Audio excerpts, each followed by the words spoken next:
Hey!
एक आपुला तो एक देव करून घ्यावा तेने विन जीवा सुख नोहे ईरते माईक दुःखाची जनती नाही अदे अंती अवसान अविनाश करी आपुलिया ऐसे लावी मना पिसे गोविंदाचे ईरते माईक दुःखाची जनती नाही अदे अंती अवसान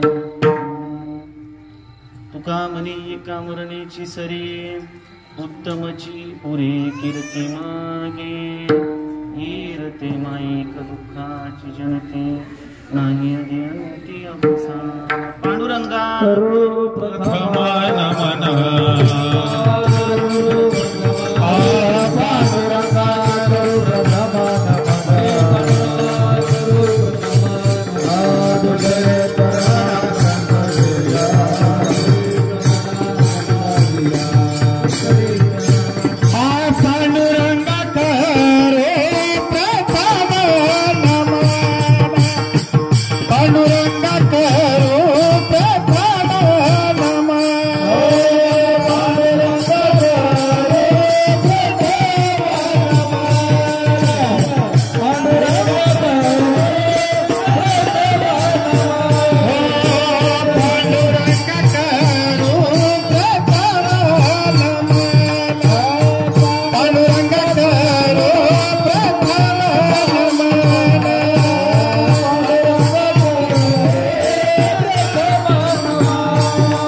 प्रथम नमन दुसरे चरणा संताचिया त्यांच्या कृपादाने कथेचा विस्तार बाबाजी सद्गुरु दास तुका ओम नमो ज्ञानेश्वरा करुणा करा दयाळा तुमचा अनुग्रह लाधलो पावन झालो चराचरी आपुला तो एक देव करून घ्यावा तेने बिन जीवा सुख नोहे ईरते माईक दुःखाची जनती नाही अदे अंती अवसान प्रस्तुत प्राप्त प्रसंगी प्राप्त स्थळी कीर्तन रूपी सेवेला प्रारंभ करण्यापूर्वी अनादिकालापासून चालत आलेला आपला वारकरी संप्रदायाच्या घालून दिलेल्या नियमाप्रमाणे दंडकाप्रमाणे सेवेचं प्रथम पुष्प सेवेचा पहिला नमस्कार सेवेचा पहिला दंडवत अखिल कोटी ब्रह्मांड नायक जगदीश्वर पंढरीशी पांडुरंग परमात्म्याच्या चरणी अर्पण वारकरी संप्रदाय उभारणीपासून आजपर्यंत ज्या ज्या संत मांदियाळींनी वारकरी संप्रदायासाठी आपलं मोलाचं योगदान दिलं त्या सर्व ज्ञात अज्ञात संत मांदियाळीच्या चरणावर साष्टांग प्रणिपात करून सेवेसाठी उपस्थित आपण सर्व भाविक मायबाप आपल्या अंतःकरणामध्ये चेतन रूपाने वास करणारे श्री भगवान परमात्म्यास साष्टांग प्रणिपात करून अभंगाकडे सिंहावलोकन करत असताना वक्त्याचं आद्य कर्तव्य आहे की वक्त्याने कार्यक्रमाचा असणाऱ्या या ठिकाणी ओळख करून दिली पाहिजे, बरोबर आहे. आणि आता मी बाहेरून येऊन तुम्हाला ओळख करून द्यायची ह्याची आवश्यकता मला नाही वाटत, कारण आपण सर्व श्रोत आहे, आपण ज्ञात आहोत. गेली 9 वर्ष झाले आपण हा कार्यक्रम करतोय. आपल्याच गावातील हरिभक्त परायण शिवेक असंच गुरुनाथजी बावगे यांचा असणारा हा 9वा पुण्यस्मरण सोहळा. पुण्य आणि स्मरण दोन शब्दांची संधी झाल्यानंतर पुण्यस्मरण शब्द तयार होतो, बरं का. आणि त्या पुण्यस्मरणाच्या निमित्तानं आपण सर्वजण या ठिकाणी ज्ञानदानाचा नामसंकीर्तनाच्या सोहळ्यासाठी थोडासा बेस द्या आणि मॉनिटरला आवाज द्या. माझा पारायणचा 4 चरणाचा उपदेशपर प्रकरणातला अभंग आहे. वास्तविक पाहिलं अभंग उपदेशपर प्रकरणातला आहे. याच्या अनुबंध चतुस्तयावरच बरेच कीर्तनकार अभंगाचा अधिकारी कोण, तुकोबाराय उपदेश करतात, मग तुकोबारायांना उपदेशाचा अधिकार आहे का, कुणाला उपदेश करतात, या अमुक तमुक वेळेमध्ये मी जास्त वेळ घेणार अजिबात घेणार नाही. कारण आजकाल कीर्तनाची परंपरा बदलली, कीर्तनकार बदलली, कीर्तनाची पद्धत बदलली. फक्त आता संप्रदाय बदलायचा राहिला. एक दिवस ते बदलून टाकले ना, म्हणजे आमच्यासारख्या या फडकरी मंडळींना पाण्यामध्ये पायाला दगड बांधून उडी मारायला मोकळे. हो ना. बाकी सगळ्या गोष्टी बुडवल्या. कुठे कीर्तन राहिले मला सांगा. फक्त कार शब्द राहिला. भोसले महाराज पाटील फक्त कार शब्द राहिला. कीर्तन कुठं गायब झालं काळाच्या ओघात कळालंच नाही. मी याच्यासाठी सांगतोय, जर मनोरंजनात्मक कीर्तनाची अपेक्षा आपल्याकडून होऊ नये ही माझी अपेक्षा आहे. पण यदा कदाचित जर अशी अपेक्षा असेल तर आताच आपण निरोप घेतलेला बरा. या संबंधानं थोडस बोलतोय मी. आपल्या सर्वांना ज्ञात आहे आपण तो संप्रदाय जगतोय ज्या संप्रदायाचे आद्य ज्ञानोबाराय आणि तुकोबाराय आहेत. संप्रदायाने घालून दिलेल्या नियमातच आपल्याला ठरलेल्या वेळेमध्ये अगदी शास्त्रशुद्ध पद्धतीनं कुठेही शास्त्राची विसंगती न करता आपल्याला सेवा पूर्णत्वाला न्यायची आहे. अभंग उपदेशपर प्रकरणातला आहे. जगद्गुरु तुकोबाराय उपदेश करतात. उपदेश करत असताना अभंगाचा सरळ सरळ भावार्थ जर पाहायचा असेल तर नामदेवराय सांगतात ना, 4 लक्ष मानवा भीतरी, 4 लक्ष विनीतल्या जीवांना. थोडा बेस द्या आणखी, नावाला जाड करा माझा. जीवखाणीतील 80 लक्ष जीवांना नामदेवराय सोडतात आणि 4 लक्ष विनीतल्या जीवांना तुकोबाराय किंवा नामदेवराय आदी आदी संत उपदेश करत असतात. त्याचं कारण काय असेल? सुंदर ओवी आहे पहा ज्ञानेश्वरीमध्ये, आपण रोज ऐकतो, पाठ करतो. पशुकाय पाप पुण्य उत्तम मध्यम भोग भोगिती. पशुला नाही कळत कीर्तन चालू येऊन बसावं. गाढवाला कधी कळतं का आपण कीर्तनात यावं कीर्तन करावं? हा, म्हणजे कधी कीर्तनकार त्याच्यासारखं करू शकतो, पण तो इथे येतो का कीर्तनाला? कुत्र्याला कधी वाटलं का आपण यावं पकवाज वाजवावं? नाही वाटणार. हे शक्यच नाही. हा विचार सोहिताचा विचार फक्त मनुष्य जीव योनीतला जीव करू शकतो. म्हणून तुकोबाराय आदी संत मनुष्य योनीतल्या 4 लक्ष योनीतल्या जीवाला उपदेश करत असतात. सांगितल्याप्रमाणे अजिबात वेळ घेणार नाही. तुकोबाराय उपदेश करतात. संसारामध्ये भवसागरामध्ये आल्यानंतर मानवानं करण्यासाठीची काही आद्य कर्तव्य आहे. आल्याबरोबर करण्यासारखी एकच गोष्ट आहे, बाकी सर्व गोष्टी होत असतात. तो देव आपलासा करून घे. जर तो देव आपला असा करून घेतलास तर तुला जे हवंय ते सुख तुला प्राप्त होईल. वास्तविक सुखाची व्याख्या वेगवेगळी असू शकते प्रत्येकाची. सुख प्रत्येकाच्या दृष्टिकोनातून वेगवेगळं असू शकतं. पण ज्याला आपण सुख म्हणतो, राजसुख म्हणतो, ते सुख जर तुला प्राप्त करून घ्यायचं असेल, बाबांनो तुम्हाला भगवान परमात्म्याकडे जावं लागेल आणि तो देव आपलासा करून घ्यावा लागेल. आम्हाला कळलं महाराज, आम्ही देव आपलासा करून घेऊ, पण एकदा का आमचं बाकीचं सगळं जे काम आहे ना, आता जीवनात आल्यानंतर भाऊबंदकी असते, आई वडील, हे काही बाकीच्या ज्या गोष्टी आहेत ना, या गोष्टी अगोदर करू, याची घडी अगोदर व्यवस्थित बसू द्या आम्हाला, मग आम्ही परमार्थामध्ये येऊ आणि मग देव आपला करू. तुकोबाराय सांगतात, देव सोडून बाकीच्या सर्व गोष्टी माईक आहेत बरं का. हे हातातलं नाही. माईक शब्दाची व्याख्या सांगेन मी पुढे, खूप सुंदर व्याख्या केली. बाकी सर्व माईके शब्द या अभंगामध्ये. काय माईके? रात्रीच बोललो मी कीर्तनामध्ये की तुकोबारायांच्या अभंगामध्ये आपल्याकडं 4092 अभंगाचा गाथा प्रमाण गाथा धरला जातो देवडीकरांचा, बरोबर आहे. त्या गाथ्यामधला एक अभंग नाही, त्या अभंगातलं एक चरण नाही, एक कडवं नाही, त्या चरणातली एक ओळ नाही, त्या ओळीतलं एक अक्षर नाही, त्या अक्षरातलं एक शब्द नाही, त्या शब्दाला लागून येणारा काना, मात्रा, वेलांटी, उकार, किंबहुना अनुस्वार सुद्धा मानवाचं कल्याण करण्याची ताकद ठेवतो. म्हणून तुकोबारायांच्या अभंगामध्ये छेडछाड करण्याची आपल्याला परवानगी नाही. इथं शब्द आहे माईके, माईक नाही. बाकीच्या ज्या सर्व गोष्टी आहेत त्या सर्व माईक आहेत, मायेचं वेष्टन असलेल्या गोष्टी आहेत. म्हणून त्या गोष्टीकडे तू जाऊ नको. कारण जी गोष्ट सुरुवातीलाही नाही आणि शेवटीही नाही अशा गोष्टीच्या पाठीमागे लागून तू जीवाचं जे ध्येय आहे, जे कर्तव्य आहे, ती कर्तव्य आहेत तू विसरून जाऊ शकत नाही. म्हणून तुला सांगतोय देव आपलासा करून घे. हो महाराज, आम्हाला कळालं देव आपलासा करून घ्यावा. आणि तुम्ही परत सांगता या गोष्टी माईक आहेत. माईक गोष्टी म्हणजे कधी ना कधी संपणाऱ्या आहेत. ज्या गोष्टीला जन्म आहे ती प्रत्येक गोष्ट संपणारी आहे. आपण रोजच्या प्रमाणामध्ये म्हणतो पहा, उपजेते नाशे पुनरपी दिसे, हे तू परिभ्रमे का घटिका यंत्र जैसे. जसं घड्याळ फिरावं, आवर्तन पूर्ण करावं आणि परत आवर्तन पूर्ण झाल्यानंतर त्या काट्याने आपला प्रवास सुरू करावा, तसं पुनरपी जन्मम पुनरपी मरणम पुनरपी जननी जठरे शयनम. हा प्रवास सर्वांचा सुरू आहे. जे जे उपजत ते नासलंच पाहिजे, जे जे संपत ते परत जन्माला आलंच पाहिजे. म्हणून या गोष्टीच्या नादाला लागत असताना याचकाच्या मनामध्ये प्रश्न येतो, महाराज ह्या सगळ्या गोष्टी जर संपणाऱ्या आहेत आणि मला जर संपायचं नसेल तर मग तू बरं उत्तर देतात. तुला स्वतःला जर अविनाशी म्हणून घ्यायचं असेल, लावी मना पिसे गोविंदाचे, आपल्या मनाला तू गोविंदाचं पिसं लावून घेतलं पाहिजे.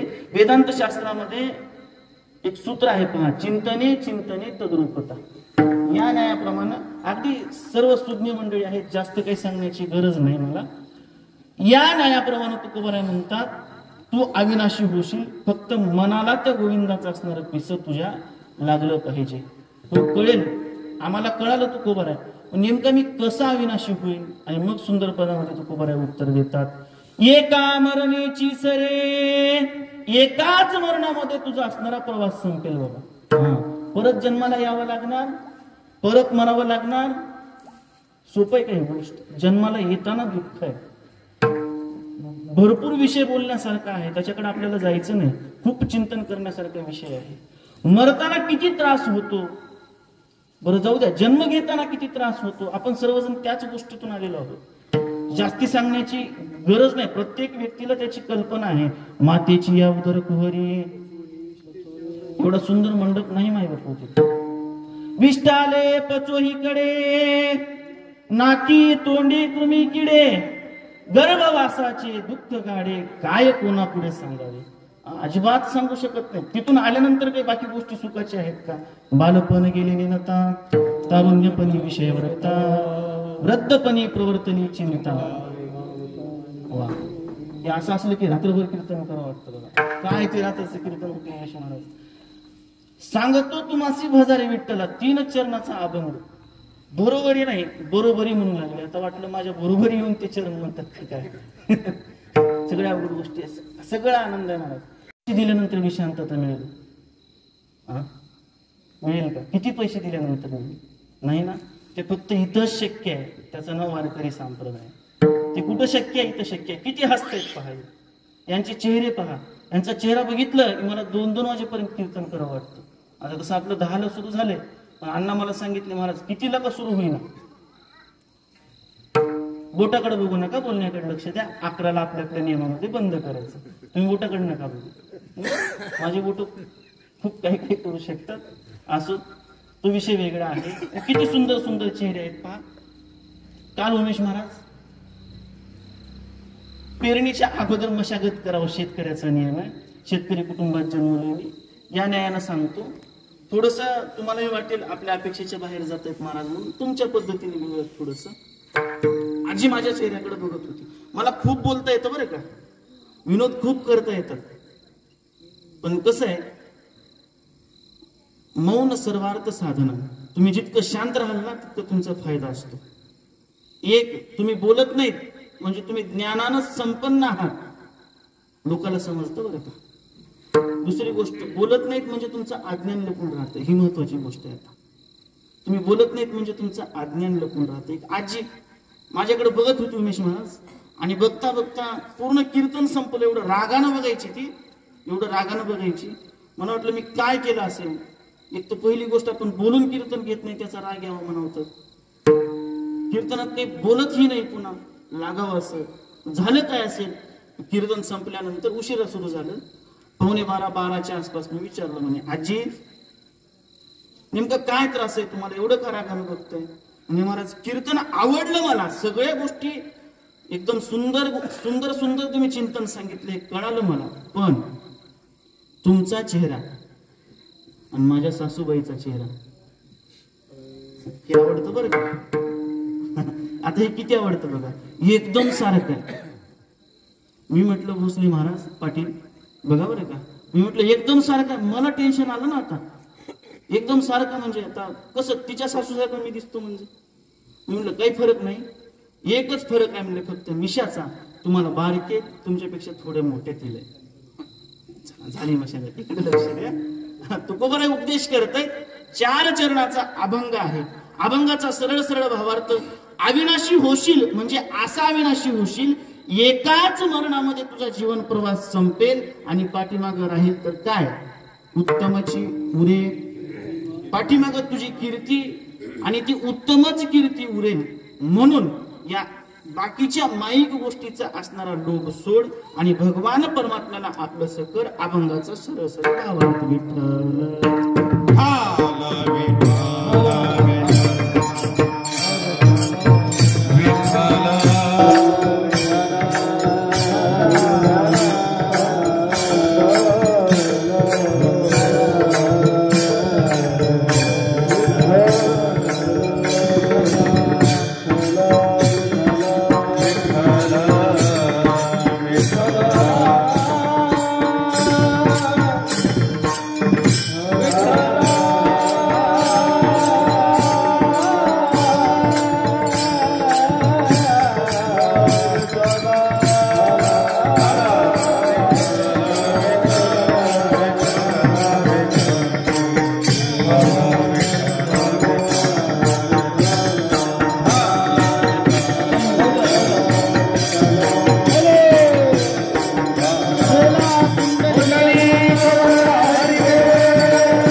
रते माईक दुःखाची जनिती नाही आधी अंती अवसानी. तुमच्याच भावकीतलाय मी, दादासाहेबांच्या नियमाप्रमाणे चालणार आहे. मलाही माहिती आहे हार काढून लागते. माझ्या लग्नात सुद्धा एवढा मोठा हार नव्हतो आणि एवढं वजन माझ्या खांद्यावर घ्यायची मला सवय नाही. एकदम सरळ रीतीने चालणारा माणूस आहे मी. माफी मागतो आणि थोडं परंपरेच्या बाहेर जातो. विठ्ठल आमच्यात इथं, आमच्या इथं ज्यांचे असणारी भूसमाधी होती ना, त्यांनी अगोदर पिंड पाडून घेतलेला असतो, ज्यांना शिवोपासक म्हणतात, बरोबर आहे. त्यांनी अगोदर पिंड पाडून घेतलेला असतो. म्हणून या गोष्टी न करण्याची मुभा सुद्धा त्यांना असते. पण या गोष्टी का कराव्यात याचं सुद्धा शास्त्र आहे. रात्रीच बोलून गेलो मी, प्रत्येक गोष्टीला शास्त्र आहे, पण ते शास्त्र कुठं वापरायचं याला सुद्धा शास्त्र आहे. येते लक्षात. या पुण्यतिथीचं शास्त्र सांगतो मी, का करावं. छोटासा दृष्टांत आहे महाभारतातला. 5 पांडव वनामध्ये फिरतायत आणि वनामध्ये फिरत असताना तलावावर जातात, विश्रांतीसाठी थांबलेले आहेत. तहान लागली आणि तहान लागल्यानंतर सगळ्यात छोटा, काय त्याचं नाव, सहदेव. सहदेवाला सांगितलं, कोण, धर्मराजांनी, बाळ खूप तहान लागली आणि तू पाणी घेऊन ये. सहदेव पाणी आणण्यासाठी जातात. पाण्याला स्पर्श केल्याबरोबर त्या ठिकाणी मृत्युमुखी ते पडतात. त्याच्यानंतर नकुल जातो, नकुलही मृत्युमुखी पडतो. अनुक्रमे सगळे जातात. 3 गेल्यानंतर मग धर्मराजाच्या मनामध्ये शंका येते, 3 जण गेले पण परत नाही आले. याच्या पाठीमागे काहीतरी गोष्ट दिसते. याचं तथ्य काय हे शोधावंच लागेल. आणि या न्यायानं सर्वात शूर असणारा आपला भाऊ, ज्याचा एक बाण प्रत्येक गोष्टीसाठी पुरेसा आहे, असा पांडवांपैकी धनुर्धर ज्याचं नाव अर्जुन, त्या अर्जुनाला पाठवलं आणि अर्जुन ते खाली जात आणण्यासाठी गेल्यानंतर अर्जुनानेही पाण्याला स्पर्श केला आणि अर्जुनही मृत्युमुखी पडला. चारीच्या चारी भाऊ मृत्युमुखी पडले. आता कुठे गेले हे शोधण्यासाठी धर्मराज स्वतः जातात. काय धर्मराजांचं नाव? बोला बोला. या गोष्टी आता आपल्याला इकडे कीर्तन ऐकत आहेत. तुम्ही दिलेले उत्तर त्यांना माहिती होईल. काय त्याचं नाव? युधिष्ठिर. युधिष्ठिर महाराज उठले आणि पाणी आणण्यासाठी गेलेले भाऊ कुठे गेले याचा शोध लावण्यासाठी तलावावर जातात बरं का महेश गुरुजी. आणि मग तलावावर गेल्यानंतर चारीच्या चारी भावंड मृत्युमुखी पडलेले बघितले आणि ते बघितल्यानंतर सुद्धा धर्मराज डगमगले नाही. ज्ञानेश्वरीमध्ये एक ओवी आहे पहा. आता जेवण करत असताना महाराजांना सांगितलं, म्हणे अर्जुना आधी पाहे उचित काय ये ठाई. अगोदर परिस्थिती बघावी माणसाने कशी आहे आणि या ठिकाणी कोणता निर्णय उचित असेल शांत डोक्याने तो निर्णय घ्यावा. धर्मराज तुमचे 4 भाऊ मरण पावले तुमच्या समोर दिसतंय. तुमची काय परिस्थिती होईल याच्यावरूनच विचार करा ना. पण धर्मराज डगमगले नाहीत. एक थोडासा माझ्या पद्धतीने काढलेला अर्थ सांगतो. कुठल्याही परिस्थितीत डगमगत नाही त्याचं नाव धर्म असतं. येते लक्षात? कुठल्याही परिस्थितीमध्ये डगमगत नाही त्याला धर्म म्हणतात. धर्मराज डगमगले नाहीत. धर्मराजाने पाण्याला स्पर्श केला आणि पाण्याला स्पर्श केल्याबरोबर त्यांच्या समोर यक्ष प्रगट होतो. आता ही गोष्ट सगळ्यांना माहिती आहे. जुन्या पाठ्यक्रमामध्ये मला माझ्या माहितीप्रमाणे 9वीला काहीतरी हा पाठ होता मराठीला, यक्षाचे प्रश्न म्हणून. आता हे असेल आणि त्या यक्षाच्या प्रश्नापैकी एक प्रश्न आजच्या दिवसासाठी आपल्याला कामाचा आहे. मी बरोबर आपला असणारा अनुसंधान तिकडे आणू इच्छितो. ऐका. यक्षाने बरेच प्रश्न विचारले. त्यातला एक प्रश्न धर्मराजाला विचारला, धर्मराज माझा एक प्रश्न आहे तुम्हाला. काय? जगामध्ये सगळ्यात मोठं दुःख कशाचं? बोला ना तुम्ही बोला. कशाचं दुःख सगळ्यात मोठं? बोला. धर्मराज सुद्धा असं शांत बसले बरं का. विचार केला अगोदर त्याने आणि विचार केल्यानंतर आपल्या सगळ्यांच्या मनामध्ये शक्य आहे उत्तर येणं शक्यच आहे मृत्यूचं. पण हे उत्तर 101% चूक आहे. धर्मराज युधिष्ठिर उत्तर देतात, महाराज जगामध्ये जर सगळ्यात मोठं दुःख कशाचं असेल तर त्या दुःखाचं नाव आहे ऋण. ऋण कळतं ना तुम्हाला? ऋषीचं बरं का. र ते रामाचं र नाही, ऋषीचं.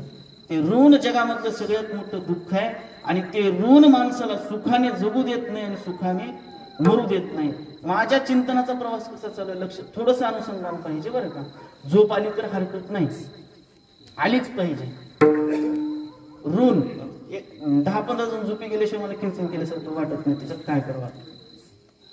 आणि जगामध्ये सगळ्यात मोठं दुःख आहे ऋणाचं. कारण ऋण माणसाला सुखाने जगू देत नाही आणि सुखाने मरू सुद्धा देत नाही. या ऋणाचा जर विचार केला तर प्रत्येक व्यक्तीवर 5 प्रकारचे ऋण असतात.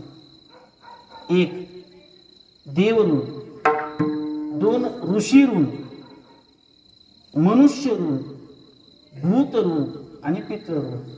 याच्यातलं 5वं जे ऋण आहे ना त्याच्या अनुषंगाने मला चिंतन करायचं. 1 देव ऋण, देवाचं ऋण आहे आपल्यावर. दुसरं आहे ऋषींचं ऋण, साधू संतांचं ऋण आहे आपल्यावर. मनुष्य ऋण, आपल्या अवतीभोवती राहणारे जे काही मनुष्याकृती पुतळे आहेत ना त्या समाजाचं आपल्यावर ऋण आहे. 4थं ऋण पशूंचं, भूतांचं ऋण. ते उलट्या पायाचे भूत नाही बरं का, 4 पायाचे 2 पायाचे जे जे भेटे भूत ते भूत, कुठलाही तो भूत बरं का. त्या भूतांचा आपल्यावर ऋण आहे. आणि 5वं ऋण पितरांचं. आता थोडासा विस्ताराने विचार करू. देवाचं ऋण काय असं जर म्हणाल तर अनेक संतांनी प्रमाण दिलेले आहे देवाच्या ऋणासाठी. दिले इंद्रिय हात पाय कान, दिले इंद्रिय हात पाय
डोळे मुख बोला या वचन. किती उपकार आहे तो देवाचे, इतका सुंदर नरदेह दिला आपल्याला. जेणे तू जोडीसी नारायण. भक्ती प्रत्येक जीवाला करता येते असं नाही, फक्त मानव योनीत जन्मलेल्या जीवालाच भक्ती करता येते. एवढा सुंदर नरदेह भगवान परमात्म्याने दिला. हे देवाचे उपकार आहेत आपल्यावर. दुसरं ऋण आहे ऋषी ऋण, साधू संतांचं ऋण. इतका सुंदर गाथा आपल्यासाठी तुकोबारायांनी लिहून ठेवला, इतकी सुंदर ज्ञानेश्वरी माऊलींनी आपल्यासाठी लिहून ठेवली. ऋषींचं ऋण आहे. याच्या पुढचं ऋण आहे मनुष्य ऋण. आई वडील जिवंत आहेत तोपर्यंत ते मनुष्य ऋणामध्ये येतात बरं का. त्यांनी आपल्याला जन्म दिला, संपत्ती दिली आणि संस्कार दिले, हे त्यांचे ऋण आहेत आपल्यावरती. भूत ऋण, आपण ज्या पशूंच्या जीवावरती शेती करतो त्या पशूंचं सुद्धा आपल्यावर ऋण आहे. हे भूत ऋणामध्ये मोडतं पहा. आणि पाचवं ऋण आहे पितरांचं ऋण. आपले आई वडील आजी आजोबा ज्या कुलामध्ये आपण जन्माला आलेलो आहोत ते सर्व पूर्वज हे पितृ ऋणामध्ये किंवा ते पितृ असणाऱ्या वर्गामध्ये मोडत असतात. त्यांचं आपल्यावर ऋण आहे की आतापर्यंत त्यांनी आपल्याला संपत्ती आणि संस्कार देऊन वाढवलेला आहे. 5 प्रकारचं ऋण आहे. आणि या 5 प्रकारच्या ऋणातून उत्तरे होण्याचे मार्ग गरुड पुराण सांगतं पहा. पहिलं ऋण आहे देवांचं. देवाच्या ऋणातून उत्तरे जर व्हायचं असेल तर देवाचं नाम संकीर्तन केलं पाहिजे. देवे दिला देह, उगच दिले इंद्रिय हात पाय कान नाही. भजना गोमटा, भजनासाठी दिले इंद्रिय हात पाय कान, इतर गोष्टीसाठी नाही. देवाचं भजन करणं हे देवाच्या ऋणातून उत्तर होणं. दुसरं ऋण आहे साधू संतांचं ऋण. त्यांनी एवढे सुंदर सुंदर ग्रंथ निर्माण केले. त्या ग्रंथाचं चिंतन करणं, वाचणं आणि ते ग्रंथ वागण्यात आणणं हे संतांच्या ऋणातून उत्तर होण्याचा मार्ग आहे. नुसतं ग्रंथ वाचणं इथपर्यंत नाही बरं का, ते वाचून अंमलामध्ये आणणं, आचरणामध्ये आणणं हे संतांच्या ऋणातून, साधू संतांच्या ऋणातून उत्तर होण्याचं साधन आहे. मनुष्य ऋण, ज्याने आपल्याला मदत केली वेळ प्रसंगी आपणही त्याला मदत करावी. भूत ऋण, गाय असेल बैल असेल. आपल्याकडे एक सण साजरा केला जातो बघा दीपावलीमध्ये, ज्याला बारशी दिवशी आपण ती पूजा करतो गायची. काय म्हणतात त्याला? वसुबारस. बरोबर आहे. त्याच्यानंतर नागपंचमी दिवशी आपण नागाची पूजा करतो ना नागाची पूजा. हे त्या भूत ऋणातून. पोळ्या दिवशी आपण पूजा करतो कुणाची? बरोबर. पोळ्या दिवशी आपण कुणाची पूजा करतो? बैलाची. बरोबर आहे ना. हे त्या भूत ऋणातून उत्तर होण्याचे मार्ग आहेत. तसं पितृ ऋणातून उत्तर होण्यासाठीचे काही मार्ग आहेत. परत या पितरांमध्ये 5 प्रकार पडतात. हे फक्त आणि फक्त तुम्हाला गरुड पुराणामध्ये मिळेल बरं का. आणि गरुड पुराण जर वाचायचं असेल अगोदर कुणाला तर मारावं लागतं, मगच शास्त्र संमती देतो वाचण्यासाठी. मी म्हणले ना प्रत्येक गोष्टीला शास्त्र आहे, पण ते शास्त्र कुठं वापरायचं याला सुद्धा शास्त्र आहे. शास्त्र चुकलं की ते शास्त्र जीव घेणं ठरतं. झोप जाईल. थोडीशी एक छोटासा पंचतंत्रामधलं दृष्टांत सांगतो. शास्त्र जर चुकलं ना, 4 पंडित आहेत, शास्त्री झाले, ते शास्त्र शिकले ना आणि शास्त्र शिकून ते वेद अध्ययन करून काशीवरून परत येत आहेत. आणि परत येताना भोसले महाराज, महेश महाराज परत येत असताना नदीवरती स्नानासाठी गेले ते. आणि स्नानासाठी गेल्यानंतर त्याच्यातलं एक बुडू लागला. आणि बुडू लागल्यानंतर त्या तिघांनी विचार केला. 3 जण म्हणतात, काय रे बाबा, आपला मित्र बुडतोय, त्याला पाण्यातून वर काढलं पाहिजे, काय केलं पाहिजे नेमकं आता आपण? ते म्हणले, आता इतर लोकांसारखं लगेच पाण्यामध्ये उड्या नाही मारायच्या आपण, आता आपण शास्त्री झालो. अगोदर शास्त्र बघायचं आणि मग पुढची प्रक्रिया करायची. आणि मग त्यांनी शास्त्र काढलं आणि शास्त्रामध्ये त्यांना पहिलं सूत्र सापडलं. सर्वम नाश समुत्पन्ने. येते लक्षात? सर्वम नाश समुत्पन्ने अर्धम त्यजति पंडितः. एखादी गोष्ट जर पूर्ण राहसाला, लक्ष देऊन आहे का बरं का, सर्वम नाश समुत्पन्ने अर्धम त्यजति पंडितः सपंडितः. थोडस संस्कृत लक्षात घ्या. एखादी गोष्ट जर पूर्णपणे नष्ट होत असेल तर त्या गोष्टीचा थोडा तरी फायदा घ्यावा. अर्धम त्यजति सह पंडितः, त्याला पंडित म्हणतात, त्याला ज्ञानी म्हणतात. त्याने विचार केला आपला अख्खा दोस्त बुडतोय, मित्र बुडतोय, अर्धम त्यजति पंडिताना लगेच तलवार काढली आणि मानेपासून कापलं, त्याला किनाऱ्यावरती घेऊन आले. हे शास्त्र हे नाही लक्षात आलं ना. याच्या पुढचा दृष्टांत आहे, खूप सुंदर आहे. पंचतंत्र सांगतं, ते राहिलेले 3 जण महाराज, ते राहिलेले 3 जण मंदिरामध्ये गेले.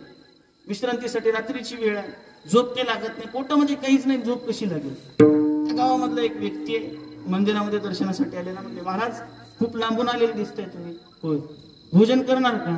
चला आमच्या घरी. भोजनाला नेलं. त्यांचं काय असं जेवणाचा ठरलेला नियोजन काही नव्हतं. आणि जेवायला बसल्यानंतर उमेश महाराज त्यांच्याकडे एक पदार्थ केला होता. आपण त्याला धपाटे म्हणतो. धपाटे येते लक्षात? आणि ते धपाटे करत असताना त्या धपाट्यावरती काही नक्षी असते, पण छिद्र असतात. छिद्र, ते छिद्र बघितले, असं बल्पाकडे ते धपाटे केलं. एक शास्त्री दुसऱ्या शास्त्रीला म्हणतोय, आतापर्यंत आपण भाकर खाल्ली गुरुकुलामध्ये, पण त्या भाकरीला छिद्र नव्हतं कडे. त्या भाकरीला छिद्र, मग छिद्र असलेलं अन्न खायचं का नाही? मग परत शास्त्र काढलं आणि शास्त्रामध्ये त्यांना दुसरं सूत्र सापडलं. काय? छिद्रेषु बहुला अनर्थे भवेत. ज्या ठिकाणी छिद्र आहे त्या ठिकाणी अनर्थ आहे. आता हे सूत्र कुठं वापरायचं त्यांना माहितच नाही. पहिलं सूत्र आहे अर्धम त्यजति स पंडिता. हे सूत्र कुठं वापरायचं? विश्वमज्ञानोबरा सांगतात, या लागेच तजर जर नावे निघोनी के विनिश्चिंत व्हावे. नावेत बसताना हे सूत्र वापरायचं. कुठं वापरायचं हे सूत्र?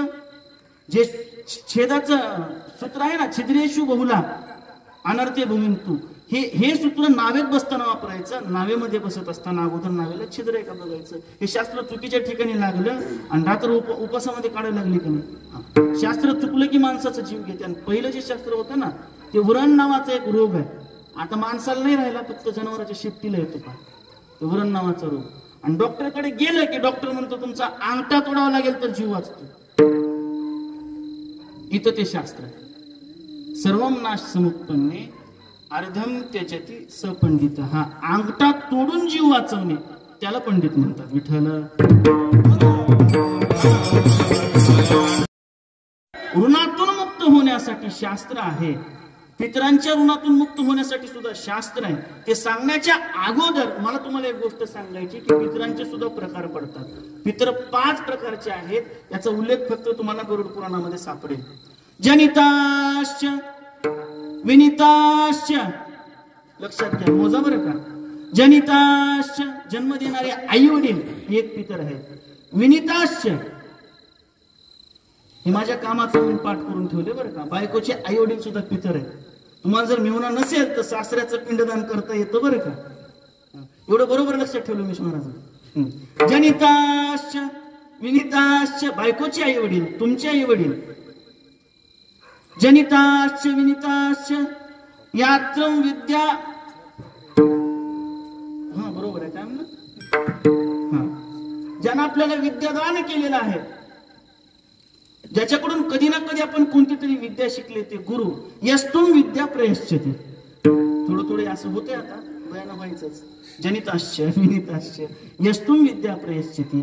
आपले आई वडील, बायकोचे आई वडील, ज्ञानार्जन ज्यांच्याकडून केलं ते गुरु. किती झाले? बोला, बोटाकडे बघून सांगा, विचार करू नका. किती झाले? 3 झाले. आता 4 आणि 5 आहे का बरं का. जनिताश्च विनिताश्च यस्तुम विद्या प्रयश्चते. अन्नदाता भयत्राता. अन्नदाता भयत्राता. 3 + 2 5. पंचेती पितर स्मृताः. 5 प्रकारचे पितर आहेत. आपले आई वडील, बायकोचे आई वडील, गुरुजी, ज्यानं कधी ना कधी आपल्याला अन्न घातले. अन्न ज्याचं शीतभर जरी अन्न खाल्लं असलं ना आपण, तर तो सुद्धा पितरामध्ये मोडतो. अन्नदाता, ज्यानं कधी ना कधी संकटातून आपलं रक्षण केलेलं आहे. भयत्राता. पंचेती पितर स्मृताः. हे 5 प्रकारचे पितर आहेत. आणि या 5 प्रकारच्या पितराच्या ऋणातून आपण उत्तराई झालं तर आपल्या जन्माचं सार्थक आहे. नाहीतर जन्माला येऊन काहीच फायदा नाही. विठ्ठल.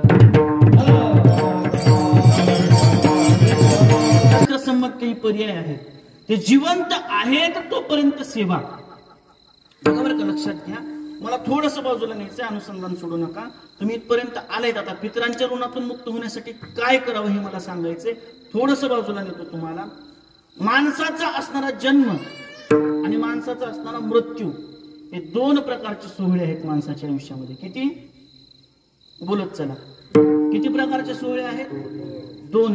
एक जन्माचा सोहळा आणि दुसरा मृत्यूचा सोहळा. हे म्हणताना जरा अवघड वाटतं बरं का. आपल्याकडं जे गोष्ट उत्पन्न होते त्याचा आनंद केला जातो, म्हणून वाढदिवसाचे मोठे मोठे कार्यक्रम होतात ना.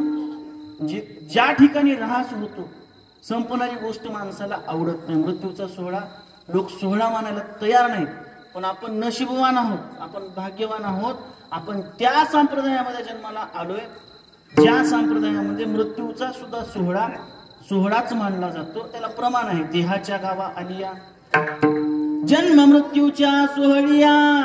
जन्म आणि मृत्यू सोहळे विष्णुमौली ज्ञानोबराय ज्ञानेश्वरीमध्ये सांगतात.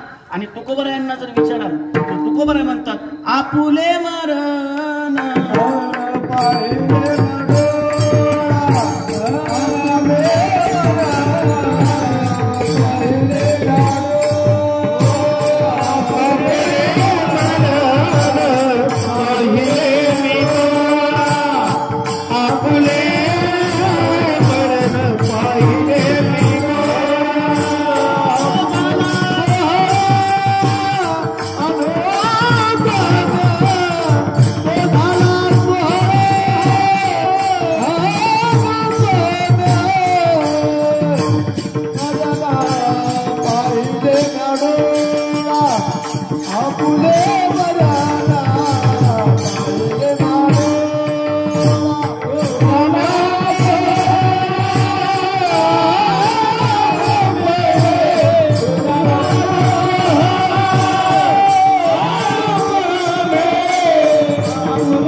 सोहळा.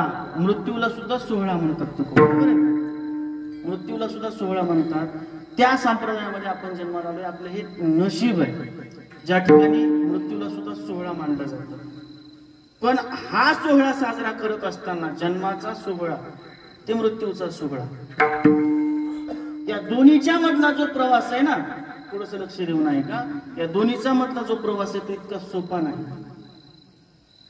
या दोन्हीच्या मध्ये काही कर्तव्य आहेत माणसाची. आता पितराच्या ऋणातून कसं उत्तरही व्हायचं ते सांगतोय मी. जन्मापासून मरेपर्यंत माणसाची काहीतरी कर्तव्य आहेत. त्या कर्तव्याचे परत दोन भाग होतात, एक वेष्टी कर्तव्य आणि दुसरं समष्टी कर्तव्य. वेष्टी कर्तव्य आणि समष्टी कर्तव्य अशी कीर्तन आहे काही सहज राहिली नाही लोकांना, खूप अवघड झालं माणूस. तरी आपण फडकरी मंडळी आहोत, बरं आहे आपलं, आपल्याकडं 5-5 तास कीर्तन चालतात. इकडं सुद्धा 20-20 आली विष माणूस, 1.5 तासामध्ये जिकडं तिकडं अर्धा तास चालली होता. अभंगाचा एकच चरण, बाकीचे चरण पुढच्या वर्षी. म्हणजे 4 चरणाचा अभंग घेतला की महाराज 4 वर्ष. काही कर्तव्य मनुष्य जन्माने केली पाहिजे, त्याला वेष्टी कर्तव्य म्हणायचं. आणि समाजाचा आपण काहीतरी देणं लागतो, त्याच्यातून उत्तर होण्यासाठी काही कर्तव्य असतात, त्याला समष्टी कर्तव्य असं म्हणतात.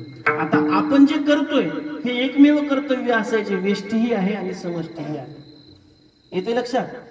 हे वेष्टीही आहे, याच्यामुळे आपलाही उद्धार होतो. यमधर्म सांगे दूता,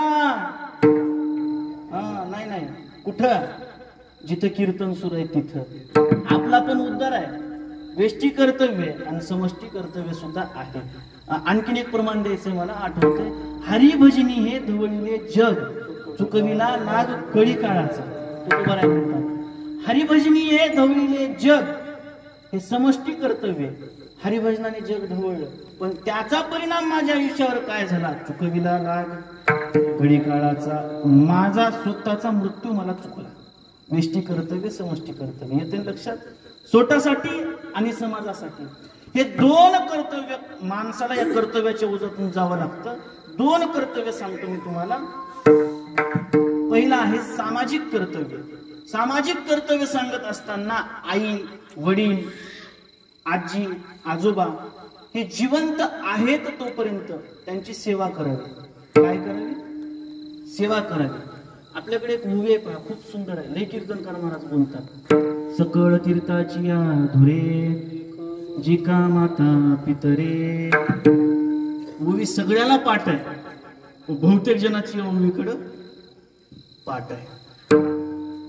कळते ना? ही मराठी आहे बरं का, लय अवघड मराठी समजायला.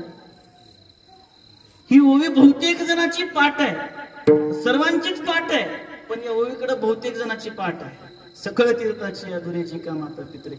बहुतेक जणांची पाठ आहे याच्यात नवल नाही. पाठ असल्या ओवीवर जे विद्यार्थ्यांचे पाठ घेतात ना त्यांची सुद्धा पाठ आहे. विठ्ठल पण आई वडील गेल्यानंतर एखादा जीवात्मा मरण झाला, आत्मा तर मरणारच नाही, पण समजा देहावसान हा योग्य शब्द आहे त्या ठिकाणी. देहावसान झालं आणि देहावसान झाल्यानंतर आपलं शास्त्र सांगतं, आपली संस्कृती सांगते की तो असणारा देह आपल्याला कुठेही ठेवता येत नाही, त्याचा अंत्यसंस्कार करावा लागतो. ऐका बरं का, गरुड पुराणामध्ये खूप विस्तारानं वर्णन आलं. एक अंत्यसंस्कार करावा लागतो. बरोबर आहे महाराज, करावा लागतो. दुसरी गोष्ट, अंत्यसंस्कार करून चालत नाही, पुराण सावडावं लागतं त्याला. जिथं दहनविधी केली जाते ना तिथं सावडलं जातं. आमच्याकडे दूध घालतात पण कुठलीही गोष्ट असो, हे श्राद्ध आहेत बरं का. माणसाच्या आयुष्यामध्ये हे पुण्यस्मरण सुद्धा श्राद्ध आहे पाटील. पुण्यस्मरण सुद्धा श्राद्ध आहे.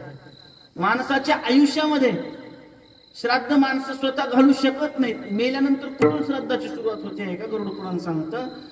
20व्यापासून श्राद्धाची सुरुवात होते.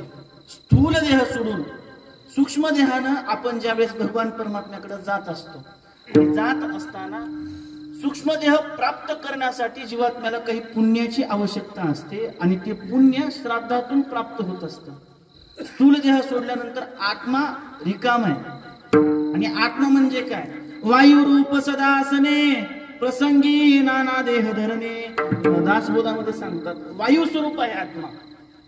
त्याला कार्य करण्यासाठी देहाची गरज आहे. इह लोकांमध्ये कार्य करण्यासाठी त्याला स्थूल देह आहे. आता परलोकामध्ये जाण्यासाठी सूक्ष्म देह आहे. पण सूक्ष्म देह सहज मिळत नाही, गरुड पुराण सांगतं. त्यासाठी श्राद्ध घालावं लागतं. त्याचं पहिलं श्राद्ध आहे 20वा. 20व्या दिवशी ज्यावेळेस आपण त्या ठिकाणी ज्वारी टाकतो त्या दिवशी त्याला पहिला अवयव मिळतो त्याच्या सूक्ष्म देहाला. ते अवयव म्हणजे मुख आहे. आणि तिथून मग पुढच्या श्राद्धाचं ते भोजन घेत जातात. मग एक एक अवयव त्याला मिळत जातात. येत्या लक्षात खूप सोपं करून सांगतोय, खूप सोपं करतो. आणि मग 20व्यापासून श्राद्ध सुरू होतात. मग अंत्यविधी झाल्यानंतर मग सावडणे. त्याच्यानंतर 9 दिवसापर्यंत नवश्राद्ध सांगितले पुराणाने. किती? बोला. 9 श्राद्ध सांगितले. किती? 9 श्राद्ध. 10व्या दिवशी जे श्राद्ध केलं जातं त्याला नवमिश्र श्राद्ध असं म्हणतात. महाराज कशाला सांगताय तुम्ही? लक्षात राहू आपल्याकडे. याला काय म्हणतात? नवमिश्र श्राद्ध असं म्हणतात. आणि नवमिश्र श्राद्ध झाल्यानंतर मग गोड जेवण, मग 13वा, आणि 13वा झाल्यानंतर मग प्रत्येक महिन्याला मासिक श्राद्ध. बरोबर आहे. त्या मासिक श्राद्धाला गरुड पुराणामध्ये पुराण श्राद्ध असं नाव आहे बरं का. पुराण श्राद्ध. या पुराण श्राद्धाने 11 मासिक आपल्याला माहिती आहे तेवढं बरं का. 11 मासिक झाल्यानंतर मग वर्ष श्राद्ध. हे त्याचं कितवं श्राद्ध आहे? ते 9. गोड जेवण 10वं, 13वा 11वं आणि 12 मासिक. 11 आणि 12 मग 34वं वर्ष श्राद्ध. आमचा एक ब्राह्मण आहे. त्या ब्राह्मणाच्या घरी एक कोळ्याचा मुलगा पाणी भरण्यासाठी आहे. आणि पाणी भरण्यासाठी असताना एक दिवस पाणी भरत भरत त्याचा मृत्यू होतो. आणि मृत्यू झाल्यानंतर 8-10 वर्ष निघून जातात. 8-10 वर्षाने तो पाणी भरणारा मुलगा एके दिवशी बाजूवर येऊन बसतो. बाजू कळते ना, 4 पायी खाटावर येऊन बसतो. खाटावर येऊन बसल्याबरोबर त्या ब्राह्मणाने बघितलं. आनंद झाला असेल ना त्याला. समजा एखादा व्यक्ती गावातला मरावा, तुम्ही कीर्तनाला आलाय, तुमच्या बाजूला येऊन बसावं आणि त्याने विचारावं, आज लईच गरम होते ना, कसं वाटेल तुम्हाला? हसू येईल ना? नाही. त्या ब्राह्मणाने विचार केला, 8 वर्षापूर्वी मेला तू, कसं काय इथं? म्हणे महाराज नोकरी लागली आपल्याला. कुठं? यमाच्या तिथं. म्हणे काय? आता आपण माणसं उचलायचं काम करतो. हे शक्य आहे? खरंच शक्य आहे. यम एक वेळ संधी देता आपल्याला. 100 वर्षाचं नाही म्हणा, 50 वर्षाचं आयुष्य जगून आल्यानंतर काय केलं तू, काही योग्य काम केलं का, नाही केलं, चल आणखीन एक चान्स, परत माणसाचा जन्म, चल आणखीन एक चान्स, परत माणसाचा जन्म, चल आणखीन एक चान्स, असे 100 जन्म. 100 जन्म जर समजा घेऊन सुद्धा आपण नाही सुधारलो आणि यमाकडे गेलो तर मग यम काय म्हणतो माहितीये, याला आपल्याकडे याची लईच आवड दिसते, याला आपल्याकडे नोकरी मिळतं आणि मग त्याला यमदूत करत, हरिविना जन्म यमाचा पाहुणा प्राणी होय, मला तिथं नोकरी लागली, मी माणसं उचलायचं काम करतो बरं का. अरे काय तर खोटं बोलतो, नाही आता त्यांनाच उचलायला आलो, शेजाऱ्याचं नाव सांगितलं 5 मिनिटांमध्ये तू मेला. मग त्याला खरं वाटलं, म्हणे आलायसच तर एक काम कर, मला स्वर्ग बघायचंय गड्या, मला स्वर्ग दाखवतो का. त्याने सांगितलं आपल्याकडे म्हण पण आहे बाबा, स्वर्ग बघण्यासाठी मरावं लागतं आणि मेल्याशिवाय स्वर्ग दिसत नाही. म्हणजे महाराज असं स्वर्ग दाखवता येत नाही, प्रत्येक गोष्टीला अधिकार लागतो. म्हणजे नाही काहीतरी बघ, थोडा वशिला लागला तो. आणि मग तो यमाकडे जातो. यमाला म्हटलं महाराज 8-10 वर्ष त्याच्या घरचं अन्न खाल्लं, त्याची इच्छा आहे, त्याला स्वर्ग बघायचंय, दाखवून आणतो स्वर्ग. आणि स्वर्ग दाखवण्यासाठी म्हणून निघाला, पण स्वर्गाचा जो रस्ता आहे ना तो बायपास नरकाच्या जवळून जात, असं नरकाच्या बाहेरून काढलेलं. आणि ते जात असताना त्याने नरकात बघितलं. नरकात बघितल्यानंतर त्याने विचार केला, त्या ठिकाणी त्याला दिसलं मारिती पुढे थोडी ती यमाचे किंकर. पहा बरं का आपले संत किती हुशार आहेत. 1 दिवस नाही, 2 दिवस, 1 वर्ष नाही, यमाचे किंकर बहुसाल, वर्षानुवर्ष मारतात, तोडतात आणि झोडतात. मी म्हणलं मराठी खूप अवघड आहे, हे ऐकताना सोपं वाटतं, आपण लई कीर्तनामध्ये ऐकलं असेल, मारिती तुडती झोडीती, हे शब्द दिसतात थोडे सोपे नाहीत बरं का. मारणं म्हणजे काय, मारणं म्हणजे काय, आपण शेतामध्ये जर एखादा समजा पशु आला, श्वापन आलं, आपण त्याला दगड फेकून मारतो, हे मारणं बरं का. हातामध्ये काठी घेऊन कुत्र्याला मारतो, हे मारणं. तोडणं म्हणजे हातामध्ये कत्ती कुऱ्हाड कोयता घेऊन तोडणं, मारिती तोडीती. आणि आता एक शब्द आहे पुढे, झोडीती. कधी चिचा जोडलेल्या बघितल्यात का? चिचा जोडलेल्या बघितल्यात कधी? उलट लटकवून जोडलं जातं ते झोडीती. एवढे सोपे शब्द नाहीत सांगताचे. मारलं जातं, तोडलं जातं, जोडलं जातं, 1 दिवस नाही. यमाचे किंकर बहुसाल, ते बघितलं, अरे बापरे एवढा वाईट आहे नरक, एवढा वाईट आहे. काय काय शिक्षा बघितल्या त्याने. एक काळाची गरज आहे म्हणून एक शिक्षा सांगतो बरं का नरकातली. भोसले महाराज, एक खांब आहे लोखंडाचा खूप मोठा, आणि त्याला विस्तवावरती लाल केले, अगदी लाल. आणि ते लाल केलेल्या खांबाजवळ त्या जीवात्म्याला उभं केले आणि यमाचे असणारे दूत चापकानं फटके मारतात त्याला. का तर त्या खांबाला आलिंगन द्यायला सांगतात. आलिंगन द्यायला सांगतात. त्या ब्राह्मणाने विचारलं त्या पोराला, यमदूत तू झाला त्याला, म्हणजे कशासाठी आहे शिक्षा. त्याने सांगितलं, तुकोबरायांचा एक अभंग आहे सुंदर, पहा. जाई व माय न करी सायास, आम्ही विष्णुदास तैसे नोहे. वेश्येला पाठवलं तुकोबरायांकडे परीक्षा घ्यायला. तुकोबराय म्हणतात, माय जाई व माय न करी सायास, आम्ही विष्णुदास तैसे नोहे. या गोष्टीचा विचार करून जो परस्त्रीकडे पाहत असताना वाईट नजर करतो त्याच्यासाठी शिक्षा आहे. लालबुंद लोखंडाचा खांब आहे, त्याला आलिंगन दे म्हणून यमाचे असणारे जे दास आहेत, यमदूत आहेत, ते आसुडानं मारत असतात. बापरे खूप भयंकर आहे. आणि अशा नरकामध्ये एक व्यक्ती हसत असतो, हसतो बरं का, नरकामध्ये हसतो. त्याने विचारलं हा का हसतो, तर अगदी जवळ आणतो शॉर्टकट मध्ये, ऐका. हा यासाठी हसतोय, याच्या कुळामध्ये उद्याला एक सद्भक्त जन्माला येणार आहे आणि याचा आज नरक संपणार आहे, हा उद्याला स्वर्गामध्ये जाणार आहे. आणि असं होऊ शकतं का? हो. जीवात्मा जरी मेला तरी कुळाचा अभिमान आणि देहाचा अभिमान तो स्वतः तिथे घेऊन जात असतो. मेल्यानंतर सुद्धा हे कुळाचा अभिमान सुटत नाही बरं का. माझे 10 एकर, माझे 15 एकर, ते काय असेल ते कुळाचा अभिमान तिथे सुद्धा सुटत नाही. आणि म्हणून कुळामध्ये जसे लोक जन्माला येतील त्यांचं पाप किंवा पुण्य पितरांना तिथं भोगावं लागतं. तुका म्हणे कोटे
कोटी कुळे पुनीत भावे गाता गीत विठोबाचे, म्हणून ते गीत गाण्यासाठीचा हा तास. विठ्ठल सगळ्या गोष्टी याच्यासाठी आहेत, आपल्या पूर्वजांना त्या ठिकाणी मुक्ती मिळाली. याचा असणारा नरक आज संपणार आहे आणि हा उद्या स्वर्गात जाणार आहे. आता स्वर्गामध्ये गेल्यानंतर जया गावी खिल्लारे कामधेनूची जे ताम्रत्व सिंहासन, काय ती स्वर्गाची श्रीमंती सगळी बघितली पहा, ज्ञानेश्वरीमध्ये पहा आपण, आपल्याला सापडेल. हे सगळं असून सुद्धा स्वर्गामध्ये एक व्यक्ती स्वर्गात रडतोय. आता विचारलं हा का रडतोय, तर म्हणे आता याचं पुण्य संपलं, याच्या कुळामध्ये उद्याला एक असा अभक्त जन्माला येणार आहे की त्या अभक्ताच्या जन्मामुळे याचा स्वर्ग आज संपणार आहे, उद्या तो नरकामध्ये जाणार. मग ह्या ब्राह्मणाला प्रश्न पडला, तसाच प्रश्न आपल्याला पडला पाहिजे, जर आपल्या कुळामध्ये पुढे चालून एखादा असा व्यक्ती जन्माला आला की ज्याच्यामुळे आपला स्वर्ग सुटून आपल्याला नरकात जावं लागेल, हे जर होऊ द्यायचं नसेल तर जिवंत आहे तोपर्यंत समष्टी कर्तव्याबरोबर वेष्टी कर्तव्य सुद्धा व्यक्तीने केलं पाहिजे. या सुरुवातीला समष्टी कर्तव्य आणि वेष्टी कर्तव्य. समष्टी कर्तव्य आतापर्यंत मी जेवढे काही सांगितले ती सगळी समष्टी कर्तव्य. मग महाराज स्वतःच्या उद्धारासाठी आपल्या कुळामध्ये कशी अवलाद जन्माला येऊ द्या, पण आपला असणारा स्वर्ग चुकता कामा नये, आपलं असणारं पुण्य चुकता कामा नये. असं जर वाटत असेल तर संप्रदाय सांगतो एक वेष्टी कर्तव्य आहे आणि ती वेष्टी कर्तव्य तुकोबाराय अभंगाच्या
कशीही जन्माला येऊ द्या त्याचा असणारा फरक तुम्हाला तिथं पडणार, परलोकामध्ये पडणार नाही. तुम्ही इथला सारी खातो देवासारखा सुखी कोणीच नाही.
उपास असेल ना सगळ्याचा. काल एकादशी झाली ना, आता उद्याला शिवरात्री आहे. शिवरात्रीचा दिवस आहे. माईक पदार्थाबद्दल सांगतोय. माईक कशाला म्हणायचं? हे का माईक आहे का? हे माईक वेगळं ते माईक वेगळं. इकडे गेल्यानंतर त्याच्या शोकेस मध्ये पाहिलं, केळी दिसते. तिकडे बघू नका, तिकडे काहीच नाही, खिडकी. पेरू दिसतोय, आंबा दिसतोय, जाम दिसतोय. जाम पण पेरू एकच ना. जाम दिसतोय, चिकू पण दिसतोय. ते म्हणे काहीतरी खाऊन आले का तुझ्याकडं? मग हातामध्ये एक प्लेट आणलं आणि त्या प्लेटामध्ये न भिजलेला शाबू होता. थोडासा अर्धा भिजलेला असेल. शाबू घेतला आणि शाबू घेतल्यानंतर खाते आणि खाता खाता तिच्या मनामध्ये विचार आहे, बरं का, न भिजलेला शाबू दिलाय मला. तिच्याकडं आंबा दिसतोय, नाही दिला. पेरू दिसतोय, नाही दिला. केळी दिसते, नाही दिला. चिक्कू असून सुद्धा देत नाही. किती चिक्कू असेल? हा, चिक्कू सुद्धा आहे पण देत नाही. किती चिक्कू असेल? तिला विचारलंच राहू ना, एवढी फळ आहेत बाई तुझ्याकडं, एखादं फळ दे. न भिजलेला शाबू का देते तू? मग सांगितलं, बाई तुझ्या हातात जो न भिजलेला शाबू आहे ना, तो खायसाठी आहे. आणि शोकेस मध्ये ठेवलेली फळ आहेत ना, ते पायसाठी. बरोबर आहे. तसं माया ही फक्त पाहण्यासाठी आणि देव आपलासा करून घेण्यासाठी. म्हणून येरते माईक. जसं ते फळासारखी दिसतात पण वास्तविक फळ नाही, तसं हे जगासारखं दिसतं. ते भ्रम आहे, ब्रह्म नाही. ब्रह्म आणि माया एकच आहेत. परवा दिवशी बोललो मी कीर्तनामध्ये, माया त्याची ब्रह्म, ब्रह्म त्याची माया. अंग आणि छाया ते काही ब्रह्म आणि माया वेगळे नाही. फक्त माया भासते आणि देव आहेच. लक्षात घ्या. इथं च लावलं ना. माया भासते आणि देव आहेच. तसं ती शोकेस मध्ये फळं दिसत आहेत ना, ती माईक आहेत. त्यांच्यावर वेस्टर्न आहे. मायेच असणारे वेस्टर्न आहे. तसं ही वेस्टर्न लावलेली सगळी पदार्थ माईक आहेत. प्रत्येक गोष्ट माईक आहे. येरते माईक. त्याच्यापासून दुःखच उत्पन्न होणार आहे. म्हणून ते सोड आणि देव आपलासा कर. देव आपलासा करण्यासाठी काही साधन लागतं का हो? काहीच लागत नाही. आमच्या वारकरी संप्रदायामध्ये एक सोपं साधन सांगितलं. काही नाही, फक्त हाताने टाळी वाजवायची आणि मुखाने नाव देवाचं घ्यायचं. देव बरोबर आपल्याकडे येतो. भावबळे आकळे येरविना कळे, करतळे आवळे काही न लगे एक भावाची कारण. तुका म्हणे आन विठोबाची. फक्त अंतकरणामध्ये भाव आणि मुखामध्ये नाव आणि हातामध्ये टाळी असेल तर तो देव आपलासा होतो. आमच्या वारकरी संप्रदायाची सगळ्यात मोठी साधना आहे. आपण 2 मिनिट करायचे, सगळ्यांनी हात वर करायचे.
म्हणजे जन्मल्याबरोबर तुम्हाला बायको होती का?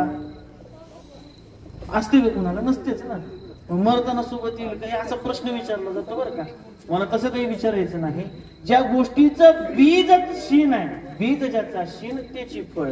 आणि म्हणून येरते माईक दुःखाची जनती, ते शेवटी आपल्यासोबत येणार नाही आणि जन्मतानाही आपल्यासोबत नव्हती. त्या सर्व गोष्टी संपणार आहेत. या न्यायानं देवा मी पण संपेन ना. हो, मला जर संपायचं नसेल तर मग तुकोबाराय बोलतात, अविनाश करी आपुलिया ऐसे लावी मना पिसे गोविंदाचे.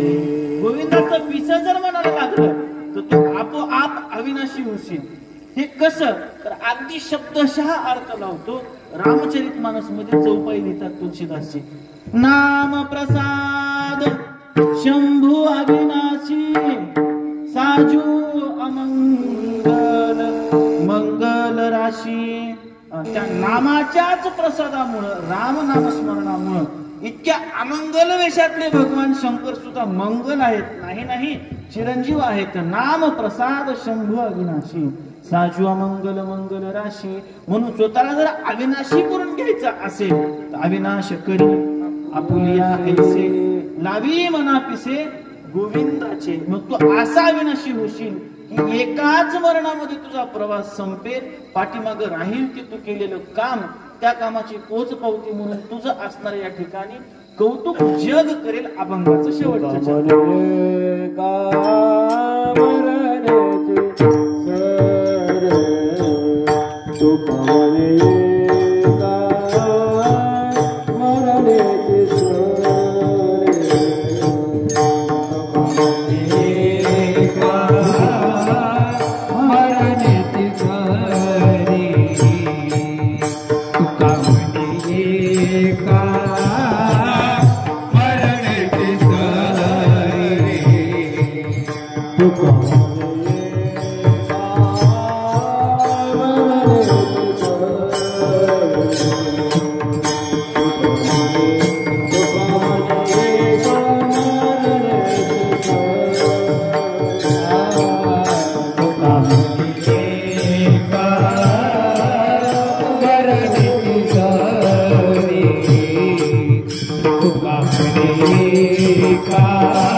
एकाच मरणामध्ये तुझा प्रवास.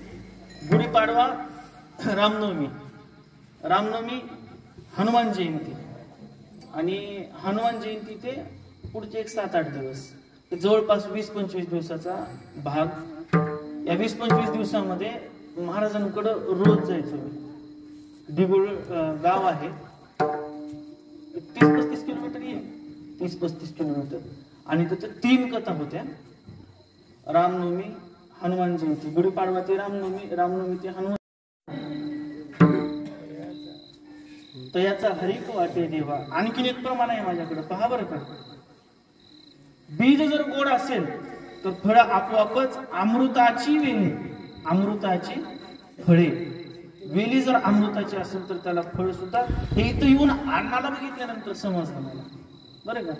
मग मी कार्यक्रम सांगितल्याबरोबर पप्पांना विचारलं, म्हणजे असं असं कार्यक्रम आहे विचारा.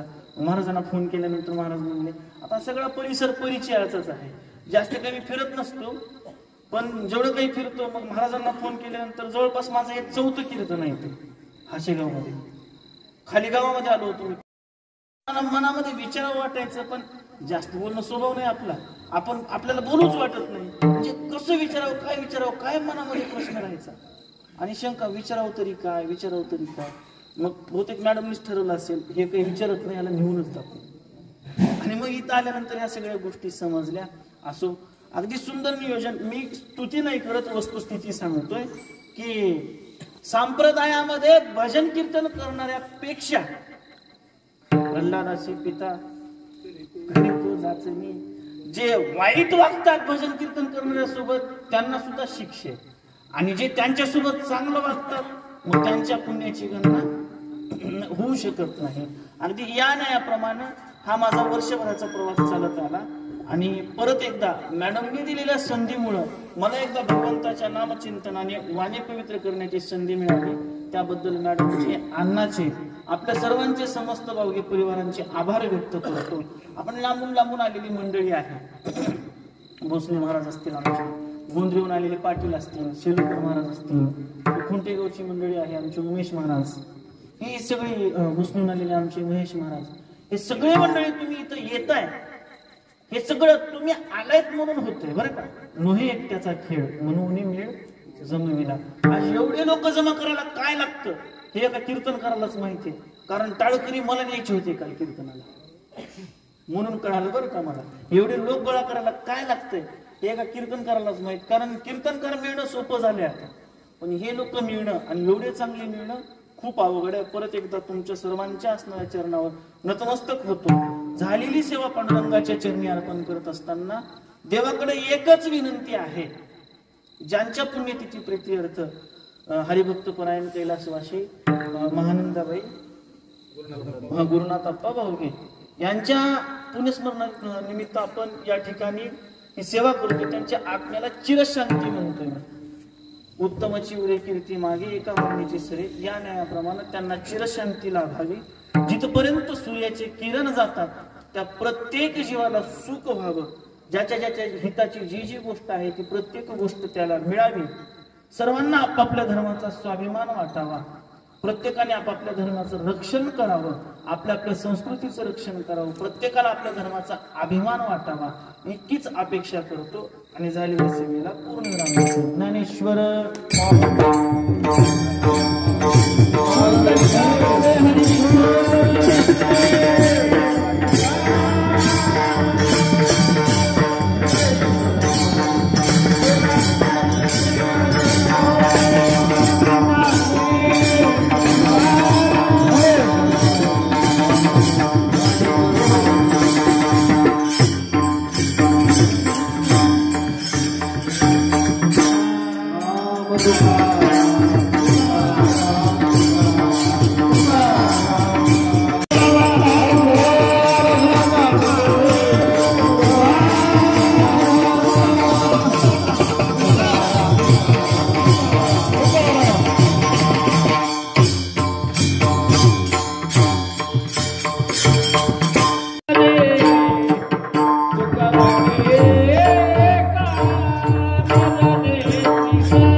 कीर्ती माझे कीर्ती माझे हो कीर्ती माझे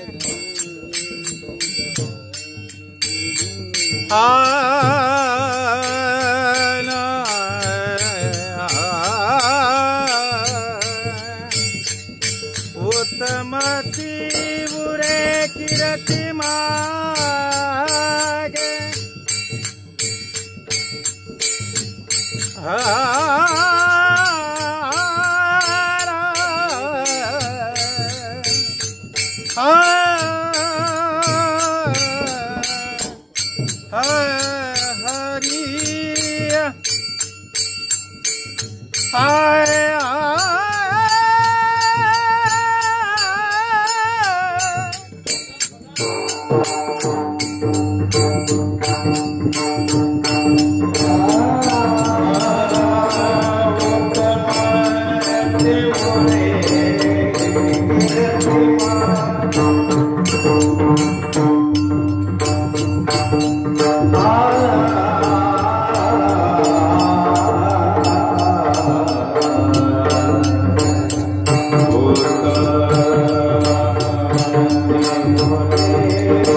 Yeah.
उत्तम